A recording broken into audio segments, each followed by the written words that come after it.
I am more bullish than I have ever been about the state of Utah, about our future here in the state. I want to make that clear. That's why I am running for governor. But we all have a serious responsibility right now to do all that we can to protect public health and safety. Sally and I have been thinking about this, and I'll be honest with you, it has been very difficult for me to sleep the last couple of nights. We have a large team of signature gatherers, volunteers, and paid staff who are out knocking 1,500 doors a day. They are coming in contact with thousands of Utah families, and I couldn't sleep with that thought. We don't want to keep passing a pen or a packet or a clipboard from family to family, potentially spreading the coronavirus as we go. So in the interest of public health and safety, and in order to do our part to help slow the spread of the virus through Utah, I have directed my campaign to immediately suspend all signature gathering efforts. We have collected over 20,000 verified signatures internally and have no doubt that we would have gotten on the ballot before the deadline. In a competitive and crucial campaign in our state, this was a very difficult decision, difficult internally for our team even. But I want you to know, and I want our team to know, that I am 100% certain that it is the right decision, because I could not, in good conscience, send my team and volunteers out going door to door when we are facing a serious public health crisis for a minute more. We don't know how many Utahns have the virus right now. Certainly no one wants to spread it, but we know that it is spreading. Everyone needs to take this seriously and immediately take action to slow the spread. My question to Utah today and to all of us, what is one thing that we can individually do to stop the spread? This will require individual sacrifice, but that is in our DNA as Utahns. It is part of who we are. Our state will come through this, I have no doubt. We will be better, we will be stronger, but we all need to do anything we can in any way that we can. I've been briefed by public health experts, and I believe, and this is the most important part of this message today, I believe that our state needs to be doing more. We need more bold leadership in the state because our window of opportunity is now, but closing quickly. Either we have an issue or we do not. And if we do, we should act swiftly and decisively. The time to act is now. So here are three actions that I believe should be taken today, right now. I think that the governor and lieutenant governor are holding a press conference later today. I hope that they take these three actions. Number one, we need to close all K through 12 schools for an extended spring break of at least 2 weeks. We cannot say that we shouldn't have gatherings of over 100 or more people and then still keep our schools open. This seems like a logical and critical first step. My wife, Sally, who's a second grade school teacher, it is impossible to social distance in schools. Social distancing is a key in stopping the spread or slowing down the spread of this virus. I call on the governor and the lieutenant governor to close all K through 12 schools. Number two, leadership should begin drafting a plan and emergency legislation so that our budget surplus can be used to give Utah families and businesses the relief that they are going to need from the economic fallout from this crisis. Thank goodness that we have a surplus here in Utah. Because of the people of this state, we have a surplus. This is a perfect use of it to help them in their time of need. It is likely that the economic fallout in this crisis could be greater than even the health fallout. We are in a place of strength right now in the state of Utah. We can use the surplus created by the people to help them in their time of need. And number 3, and this is critical. Like I said, I've spoken to several health professionals over the last day. We need a plan to take care of our healthcare workers. They are some of the best among us, and they will be stressed like no one else over the next coming months. Here's what we can do. Let's immediately recognize cross-border healthcare licenses so health professionals from other states can bolster our network if needed.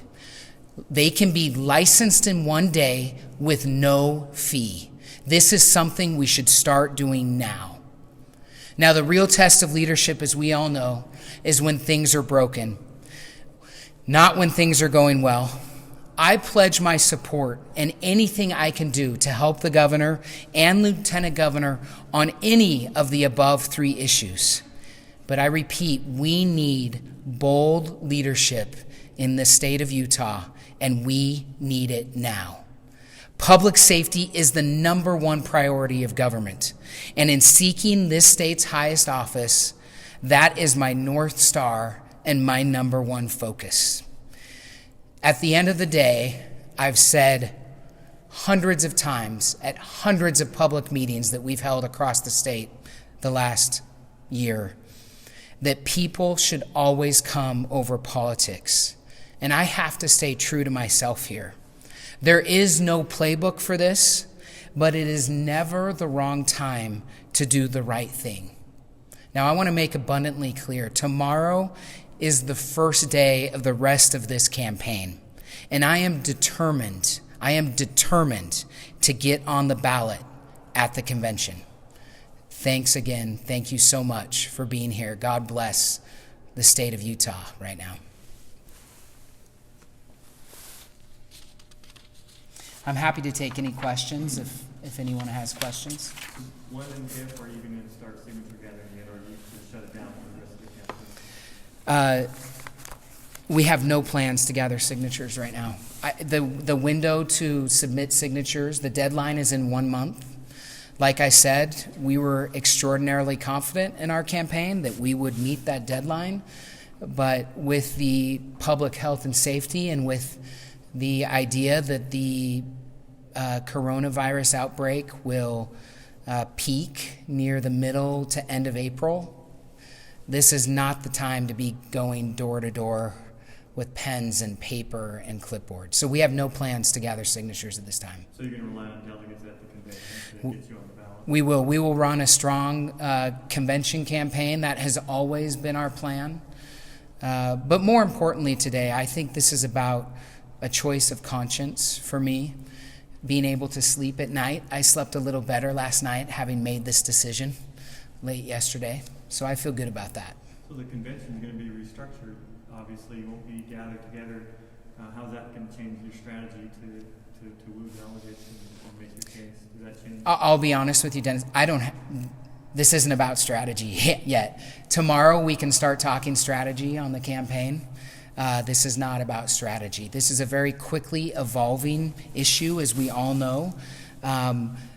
There are public health and safety measures on the line. We sent 3 children to school this morning before coming here. I think we need to take more bold action in closing K through 12 schools, in using our surplus to help families, individuals, and businesses that will be harmed by the coronavirus outbreak. And again, we need a smart plan to take care of our healthcare workers. How can we bolster them? Because the situation we're in right now is trying to slow the spread of the virus across our state and country. We each have a part in that. That's what this is about. We've been running a signature gathering plan, and that is changing as of today. Would you expect other candidates to suspend their signature gathering as well? I would certainly encourage other candidates to think about what is occurring, to take a moment, we all have a part to play, like I said. What can each one of us in the state of Utah do? I would encourage other candidates to consider it, but this is a choice of conscience, of personal conscience, and I can only speak for myself on that. You want to tell them about the virtual town halls that you announced? Yeah, we announced 24 hours ago or so that we will be holding, we've had over 500 public meetings across the state in the last year. That has been one of the best parts of the campaign. I love meeting the people of Utah, but that's going to change, and that I think will change for all candidates in some form or measure. We announced yesterday a plan to have teletown halls. That's how we're going to have to do it, most likely every day except Sunday, actually starting this evening. So we will still be accessible to delegates. We'll still be accessible to voters. I want to answer any questions, but I want to stress again that there was a political part of this announcement. The most important part were the 3 solutions that I spoke about. We need to do all that we can to slow the spread of this virus in our state.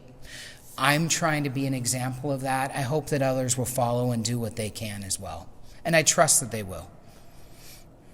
This has been a very difficult decision, as you can imagine. Especially when you're so close. We are so close. I mean, that part of the tossing and turning in bed was thinking about the selfish political consequences for this campaign, for me, for my team, for all the work that we put in. But this is a time to make decisions around what's best for the public health and safety of the state. I cannot imagine that there is anyone that thinks it is a good idea to go to 1,500 doors a day, both for my team or for the people that we're going to see to gather signatures. That is just not something that Sally and I could sleep at peace at night with, and we were actively doing that every day.